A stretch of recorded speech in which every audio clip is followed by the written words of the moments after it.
Hello, I'm Ali Langdon. Welcome to this special edition of A Current Affair. The faces you just saw are women who don't know each other, but they have one thing in common. They should still be alive. Less than 3 years ago, when we thought we were at the peak of this emergency, the National Plan to End Gender-Based Violence was set in motion. Since then, 184 women have been killed as a result of violence in this country. Look at the faces in this room. Now double it. They're more than statistics. They're mothers, daughters, partners, friends, cousins, colleagues. They were loved and they deserve to live. It's why we're here tonight, to sit in that discomfort, face the hard truths and have brave conversations that lead to real solutions. No more violence, no more hate! And it's too much. I can't stand and say nothing anymore. The number of men who have ever used violence has increased from 1 in 4 to 1 in 3. Enough is enough, we need action. We have a big job to do and we need to work collaboratively across the country to achieve the goal of ending gender-based violence in a generation. Stand up and call these perpetrators out. We're not going to stop it unless we stand up to these bullies. No more violence, no more hate! No more violence, no more hate! For anything to change, we need our politicians, police and the courts on the same page. And tonight, they're all in this room, along with the families who know the pain far too well. Sue and Lloyd Clark, their daughter Hannah and grandkids Alicia, Leanna and Trey were murdered by Hannah's estranged husband. Sue and Lloyd have been fighting tirelessly for coercive control laws to be introduced nationally ever since. Alicia Little's family, mother Lee, brother Bronson and sister-in-law Lauren. The mother of 4 was killed when she tried to leave her abusive relationship. Alicia's fiancé, Charles Mackenzie Ross Evans, spent less than 3 years in prison. On this side of the room, we have Federal Social Services Minister Tanya Plibersek. It is her job to bring the states together to come up with a national solution, and the issue of domestic violence is also deeply personal for her. Acting New South Wales Police Commissioner Peter Thurtell, he is filling in for the top job and is in charge of Australia's first domestic violence command. Professor David Heilpern is a former magistrate and Dean of Law at Southern Cross University. After more than 20 years on the bench, he knows the complexities of the court system and admits he's granted bail to men who have gone on to kill. CEO of No to Violence, Philip Ripper, his organisation works with men who use family violence and supports them to change their behaviour. We know if men aren't part of the conversation, nothing changes. And Pip Ray. She's a former police officer who's seen domestic abuse firsthand, both on the job and at home. She's a survivor who now works with women's shelters, helping others navigate the system. Thank you to all of you. We're really hoping we can make a difference tonight. Can I ask, in one sentence, why are you here? Because coercive control doesn't stop at state borders. There's no national register for domestic violence offenders. If you offend in one state, it doesn't carry on to another state. What about the person that may need help in that state? To this side of the room, Tanya? Well, because we really need to see men's behaviour change, to see less violence in our families and our communities. With a call for assistance coming in every 3 minutes, the prevalence of domestic violence in our society is at a point where we need to do things differently and better. We need root and branch changes to our criminal justice system, from policing right through to sentencing, that puts family and domestic violence right at the forefront rather than in second, third or fourth place. And because we need to focus on the scale of this problem and we need to stop doing more of the same and expect a different result. We need to think better, think harder and be more strategic, and men have to be part of that. And I'm here to create the change that I needed. Every step of the way, from prevention right through to recovery. Sue and Lloyd, your daughter Hannah has become one of, if not the most high-profile domestic violence case in this country, and That is a title no one wants. Good evening. We begin with a horrifying crime. Police describing it as one of the worst they've seen. The terrible deaths of Queensland mother Hannah Clark and her 3 children at the hands of the children's father is almost beyond comprehension. A jerry can of fuel was bought from a nearby service station, emptied over the car containing his family, and then ignited. She had in her head as well, domestic violence was physical, and then she soon learned it was more to it. Coercive control laws have come into effect across Queensland today, also called Hannah's Law. Every year there's milestones we're missing, but our legacy not going to stop here.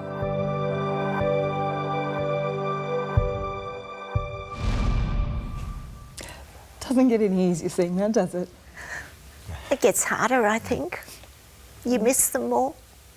For a while you're in shock and you can explain away that you know, they're away or something, but it gets harder. Our eldest granddaughter would have been high school this year. So much we're missing out on. Her and I would have had some great arguments. She was very sassy. Lee, I can see the tears in your eyes. It breaks my heart to see this happening every day and nothing's been done about it.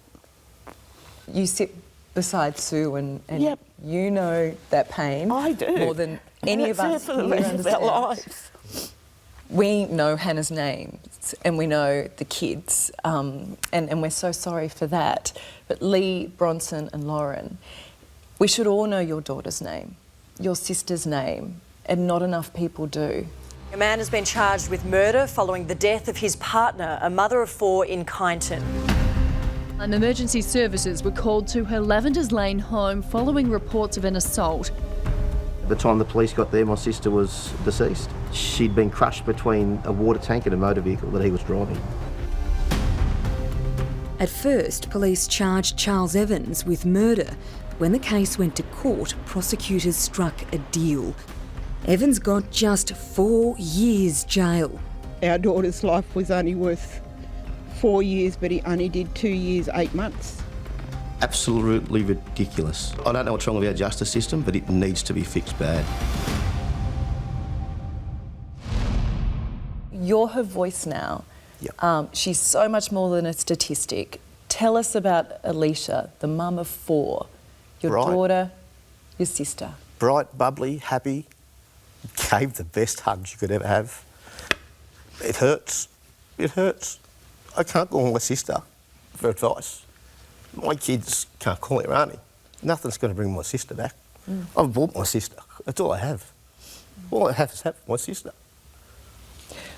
Why did you bring Alicia's ashes with you today? Because that's all I have, and I'm doing this for her. If I can change one person's life or save one person's life, I've achieved what I want to achieve for my sister. Coming up, less than 3 years in prison for killing Alicia Little. A former magistrate reacts. You've said that you have bailed men who've then gone on to kill. Does that weigh on you? Oh, enormously. Plus, Minister Tanya Plibersek's personal battle with the court system.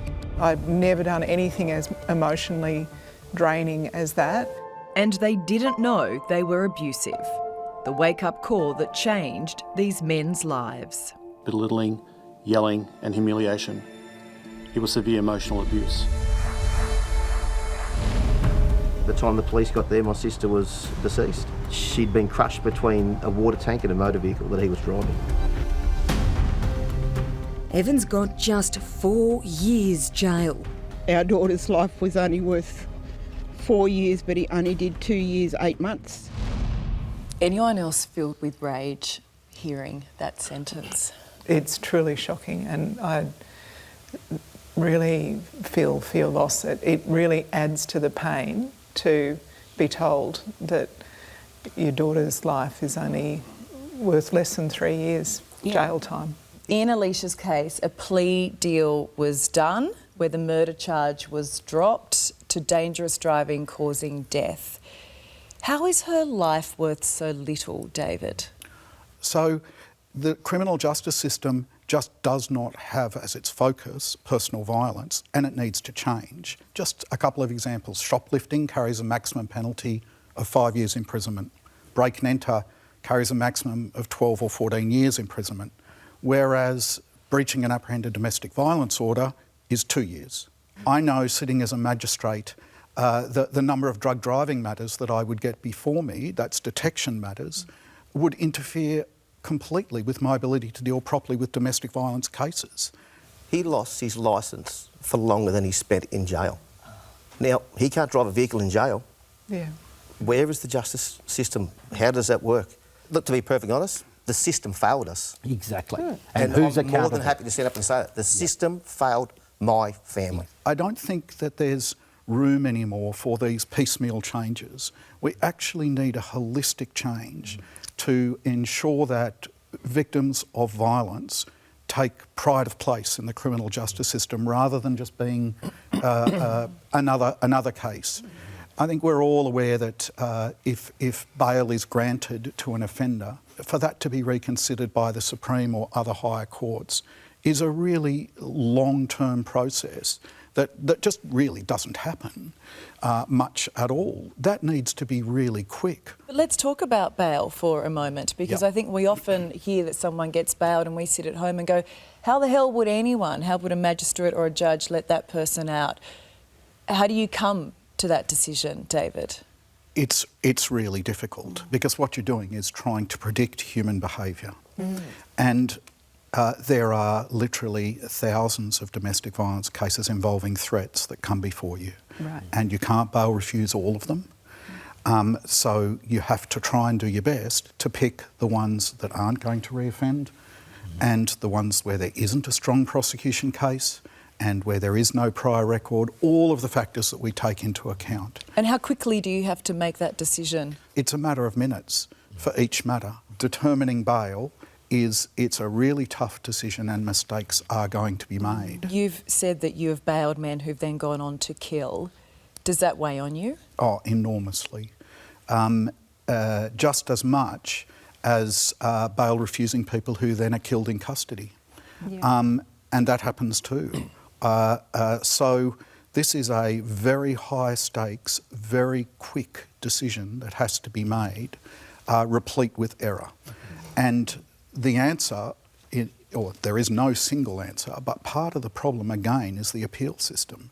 There should be very rapid appeals on issues of bail, especially in domestic violence cases. If courts get it wrong, then we should be before a higher court within 24 hours to make a decision. The other fact is too is we're controlled by the DPP. I have no control over my sister's court case. And don't get me wrong, I would have sold everything I had to defend my sister. Everything. And I wouldn't care if I was walking around in nothing today because my sister's my blood. And I could not defend my sister one little bit. But yet they can go and hire the best lawyer in the country? Where is the justice there? Where's the line draw? You know, I'm dealing with the DPP and they're saying to me, you can't appeal this. They sat my family in a room for 45 minutes and listened to our questions, and at the end of it they said to us, we only brought you here to appease you. That's the exact words that come out of their mouth. I said, would you have been happy with that sentence if it was your daughter? Sister, wife? And they all said, no, but we're not going to change it. Then I sat through a coronial inquest, and the first thing the coroner said to my family was, I am so sorry this case was dealt the way that it was dealt with.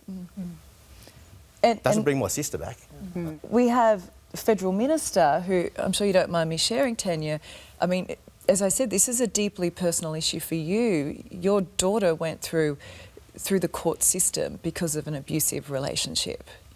Yeah, she did, and I don't think that makes her or our family at all unusual. What I learnt about going through the court system as a mum compared with, you know, being on this side of the decision making is it is exhausting.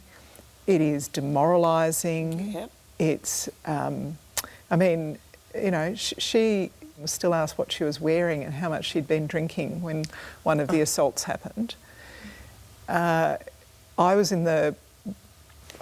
giving evidence for 3 hours and was exhausting. I've never done anything as emotionally draining as that. The thing that was most difficult for her was the behaviour of the defence barrister, who constantly for 3 days was accusing this honourable, decent young woman of being a liar.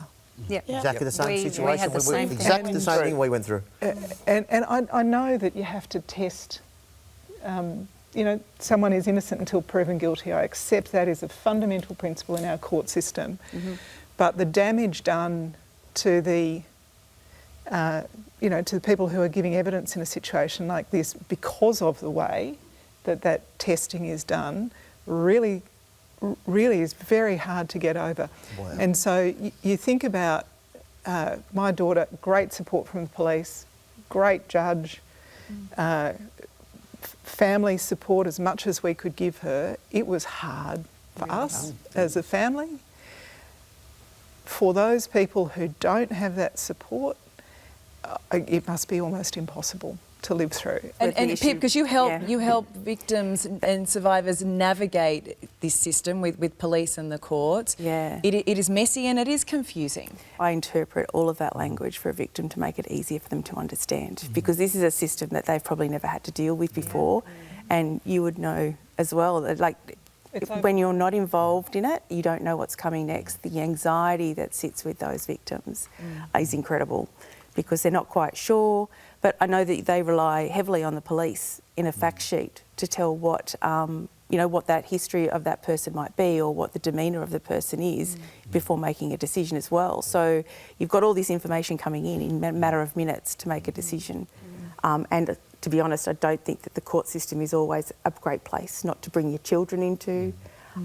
There are safer strategies, and I work in a civil space which is so big and it has so many resources available. I think it falls back on other victims too. Exactly. They fall quieter. Like, it's not reported enough now, but they really don't report when they see someone and the efforts that have gone to there, and that's the outcome. It makes them withdraw more. They don't want to. They don't want to feel spend. they're not worth it. Correct. Because they've been told they're worthless. Yep. And you've been Nobody told loves them. They're no good. They're stupid. Yep. So why go to the police? 100%. And why do it? Because they're going to go to court and get away. Look, as police, we all want to win this fight against domestic violence. We will support the victims as much as we can. We will lock up as many offenders as we need to lock up. But we can't do it alone. You can't arrest your way out of a situation like this. It takes a whole of government approach, a whole of society approach. Men need to have a serious look at themselves and change their behaviour. We're going to take a break, and when we come back, let's dive a little deeper into what is behind the violence. Let's look at that source, because it's not always physical. We're going to hear from men who admit they've been abusive themselves. The stats are scary, and men are the key to changing that. I thought I knew what family violence was. It was hitting or threatening your partner or children. I had absolutely no idea I was, in fact, a perpetrator of family violence. Plus, she could have been saved. The police mistake, Alicia Little's family says, could have cost her life. They believed everything he said and threw her in the paddy. It was a sunny afternoon in late June when my whole identity was challenged. This was the day I got served with an intervention order by the police for violence against my separated wife and children. It was heartbreaking to read of what I had done, including accusing her of mismanaging the finances so I could control the money, verbally abusing her and making her friends feel too uncomfortable to visit, which isolated her as well. I thought I knew what family violence was. It was hitting or threatening your partner or children. I had no idea there was such a thing as emotional abuse. And as for financial abuse, I had absolutely no idea I was, in fact, a perpetrator of family violence. There was a lot of yelling in the house. It was constant. It was madness and unhealthy. I reverted to some of the behaviours that I've learnt from my parents: belittling, yelling and humiliation. It was severe emotional abuse. I had concerns about what I did when I became angry, what I might do to those around me. I played a lot of mind games, and being passive aggressive was my main weapon. I found out about men's behaviour change programs. I was still in denial about my abuse, but as I sat there listening to another man, it dawned on me that society has deemed my behaviour abusive, and who was I to say society was wrong? What really helped first was to say out loud what I'd done in a way of violence or abuse. Reciting it is powerful as it breaks through any denial and minimisation and moves you straight into vulnerability and shame. From there, I was able to forgive myself for what I was and commence being a better man. From that moment on, I've done everything I possibly can to change and embrace the change. It's as though the dark aura that I had is now gone and people are less threatened by me. Welcome back to this special edition of A Current Affair. Those were the real voices of real men who have used abusive behaviour. Their stories were compiled by social worker Margaret Chipperfield in her book No Buts. How did we feel watching that?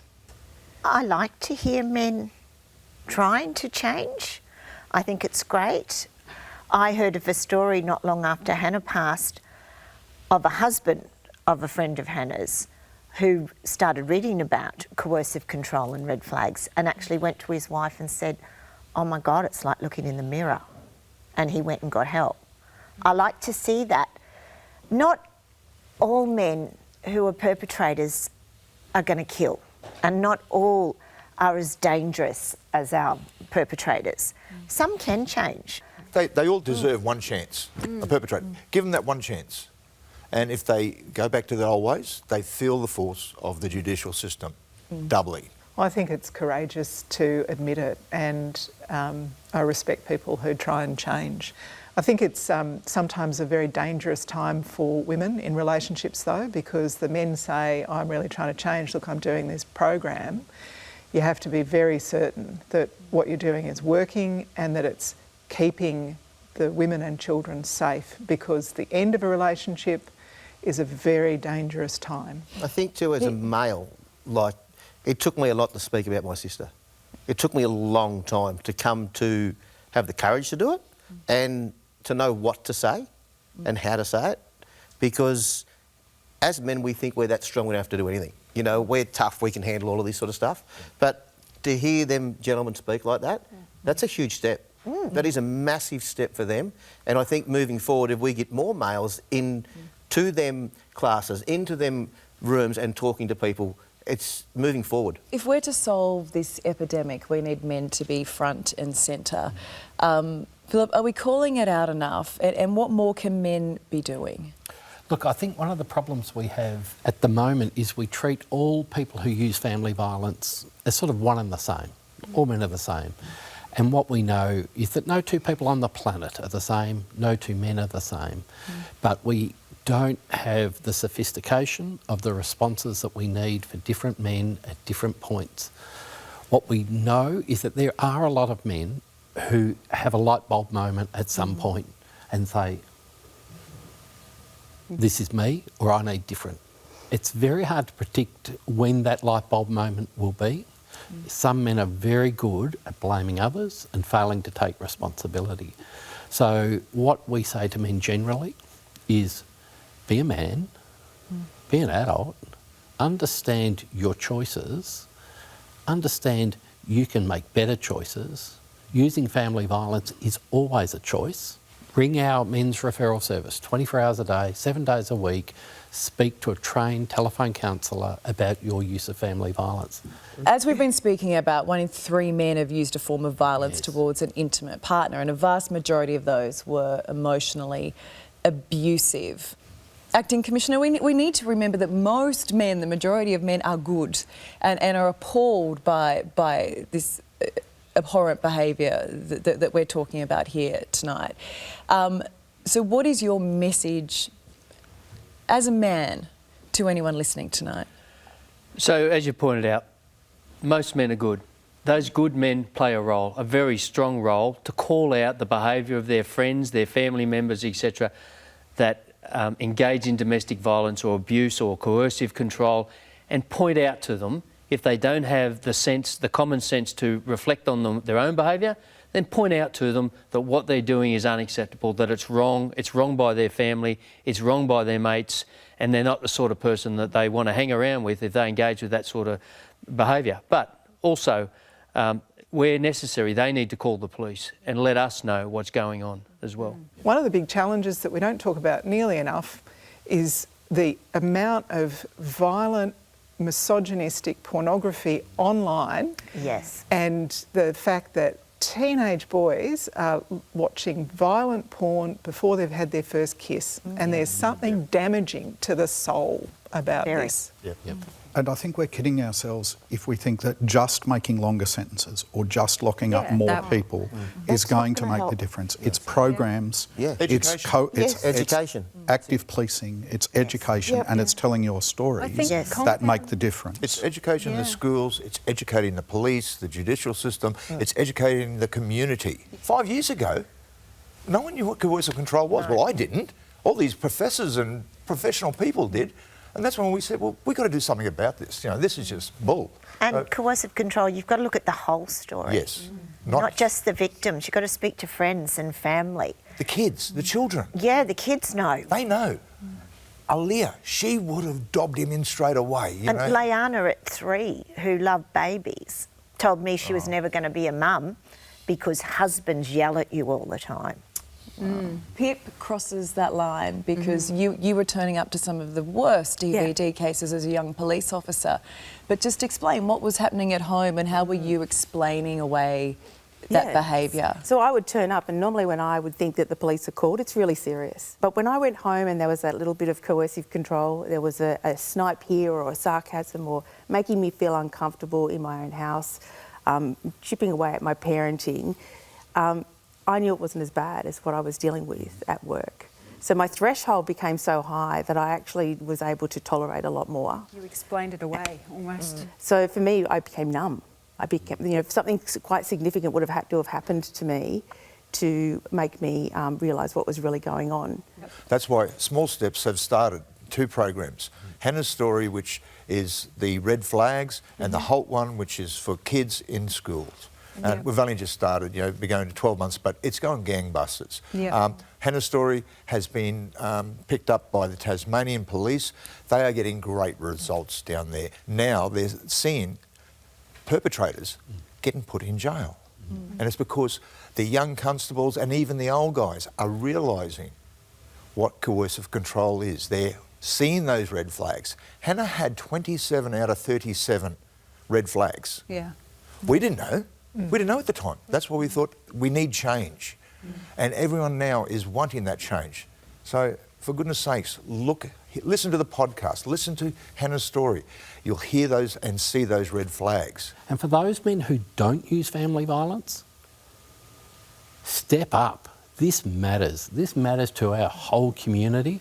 And as the Minister said, this is only going to be solved at a social-wide level. Coming up, kicking violent offenders off dating apps. The government is keeping kids off social media, so can they do the same for abusers? This offender went to Queensland and went on a dating app. Now, what about another lady or another, you know, your child? It could be your daughter. Plus, victims say they don't believe reporting abuse to police will help. No, well, I disagree. How in God's name can a convicted criminal get approval to move to Queensland? He has a history of domestic violence.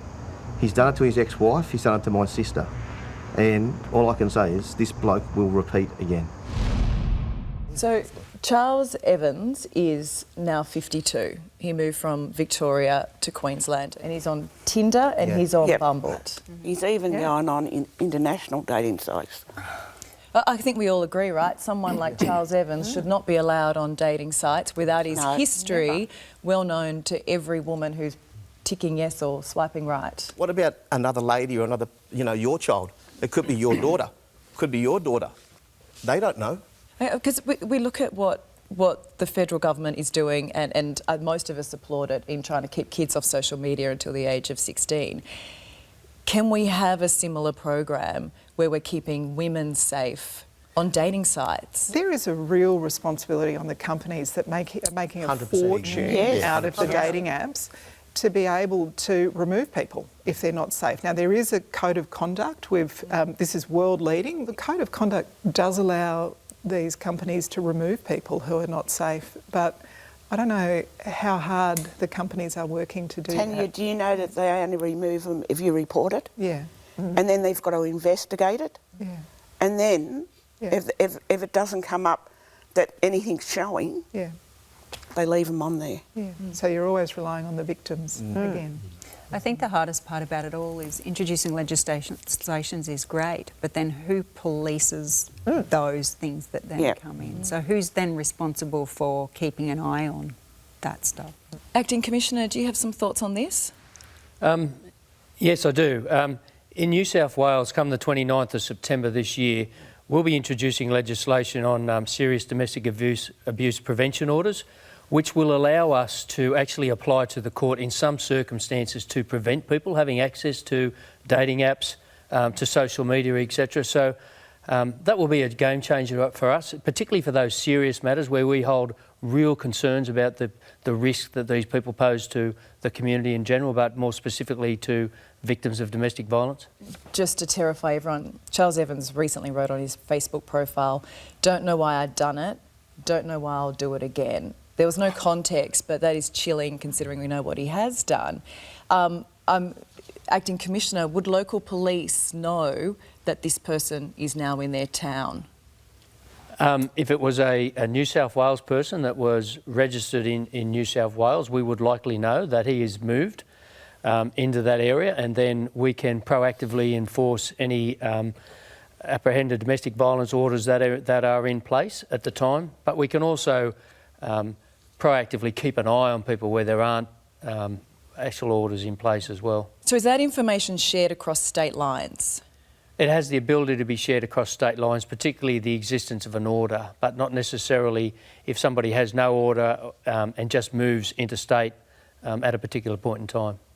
Okay, so that is a really big thing that we need to focus on, and that is a really big thing that's going to keep a lot more women safe if states start sharing that information. We really need to have a domestic violence register, and it needs to be a national database. We need Alicia's law. So is something like that possible, getting a national domestic violence register up and running, Tanya?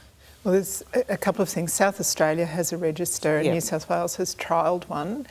The results, I think the police would say in New South Wales have been pretty mixed. So I'm all for doing anything that will work. But there's one thing I want to raise, which is sometimes if you look up someone and they're not on a register, you think, oh, okay, I'm imagining this. This guy's not dangerous. He's not on a register. You need to be really careful not to give someone a false sense of security either. So we've got to make sure when we're developing programs, we're super careful to back what works and think about whether there are possible unintended consequences as well. It's very delicate work. You've got to be very careful not to make things worse. Because I guess you've got to look at, like, what is that threshold to end up on a DV register? So we've got New South Wales and Queensland who now have coercive control as a crime. Are you on that register if you are emotionally abusive, or does it just apply to someone who is physically or sexually abusive? Or is it only someone who's gone to court? Because we know only a fraction of cases that wouldn't have protected Hannah. Not at all. Only a fraction of cases ever end up in court. And it wouldn't have protected Alicia either. Alicia. Can I pick up a point though, and I'd be really keen to hear the Commissioner's view, because I've spoken to senior police and police unions and police officers from across Australia, and they'll say 50%, if not more, of frontline policing every day is family violence. That the police system really is a family violence system. And at the same time we're hearing only 20% of family violence is ever reported to police. So if you just do the math... Your information's correct. In New South Wales, our commands can range anywhere from about 40% to 60% of their daily workload is domestic and family violence. So it is so prevalent, and it depends on the day as to the workload for our officers on a particular day, but it's never not present. But Acting Commissioner, we know there is so much under-reporting of domestic violence. Victims say they don't believe reporting abuse to police will help. No, well, I disagree. We take action as often as we should take action. It's really important that the community understand that you need to ring the police. If you're the subject of domestic abuse or violence, you need to ring the police. And Worst case scenario, you have a discussion with somebody about it, but we would generally take action in response to your call. So they must call us. And the problem is that the more police say we will take action in every case, that can weaponise perpetrators. We know that about a third of those who've been killed in domestic violence incidents in Queensland were themselves respondents in domestic violence cases, killed by the people who were the protected persons. So the system is able to be gamed unless there's proper safeguards in place. My sister called 000 and she asked for him to remove from the property because he was drunk and abusive. To me, that's domestic violence. Yes. To anybody else, it's domestic violence. No. It was a driving charge. You know, domestic violence didn't come into it. Even if you go back to the first time that Alicia got belted by him, bashed by him, he rang 000. They believed everything he said and threw her in the paddy. And what did that then mean moving forward in that relationship? How he used that over her and what happened each time he would abuse her? Well, she was misidentified as the perpetrator. So when there was calls from her futuristically calling the police saying, please remove him, like, I'm in danger, I'm scared. As the perpetrator, they probably thought that they could get away with not rushing there or taking a little bit longer to get there, because if she's calling and she's the perpetrator, then they had time. You can see bruises, you can see that physical distress. How do you then work out coercive control? The legislation alone gives us powers and ability to define what coercive control may be, but the legislation itself has allowed us to think differently in the way we deal with domestic violence victims. And it's not just, as was mentioned before, just about the violence, the bruises, etc. This has changed our way of thinking. I believe it's changing the way of thinking of the judiciary and the community, that domestic violence is not just an act of violence in itself. That domestic abuse side of things is something that we are now starting to think of. But can I say, listening to this, it is an enormous, enormous burden on our police. Yes. And what we're asking. I do think that the police are doing too much and they need to rely on other experts. We've got counsellors, we've got frontline services and agencies like, No to Violence that will help if they're referred. It's not up to the police just to do it. That is a legal process. In the last 5 years, we have noticed a big shift in policing. When we first started talking about it, we had a lot of stories about, there's no bruises and just, it's hormonal. See you later. Get out. Basically, come back when you're broken. Now we're seeing a lot more interaction. They're wanting to help with co-responders, having a co-responder there going out with the police who are DV people, helping them to understand the situation. There's a change. There is a change. A change in the old boys club. Yeah. I think everything's changing there. It's going to get worse before it gets better, because we're going to find more people are going to come forward. More women and men will come forward about coercive control, about domestic violence, because now police are starting to look at it better, and until, unfortunately, the judges get better, then we'll start seeing it drop, I think. Up next, our panel's final words to each other and to you at home. The hardest thing for a man is we think we're strong and we're robust. Go and ask somebody for help. Plus the video of Hannah the Clark family wants you to see. To the right, to the right. Now take your left hand and put it on your side. Put it on your side. Gonna roll your shoulders. Do the slip and slide. So, Sue and Lloyd, you wanted to sort of see that clip of Hannah. Why? Well, that's how we like to remember her, full of life. But he filmed that of her. She did it for the kids to make them laugh, and he filmed it and put it all over social media, telling her she looked like an effing idiot and everyone would think she was a fool. And it backfired. Everyone just loved it because it was her, her being her. And that was just a few months before she left. And she was strong. She was getting her strength. It is a reminder that these women and children so much more than statistics. They are loved, they're missed, and they will be remembered. So before we go, you guys every time, I want to open it up to the floor. Is there anything you haven't had a chance to say?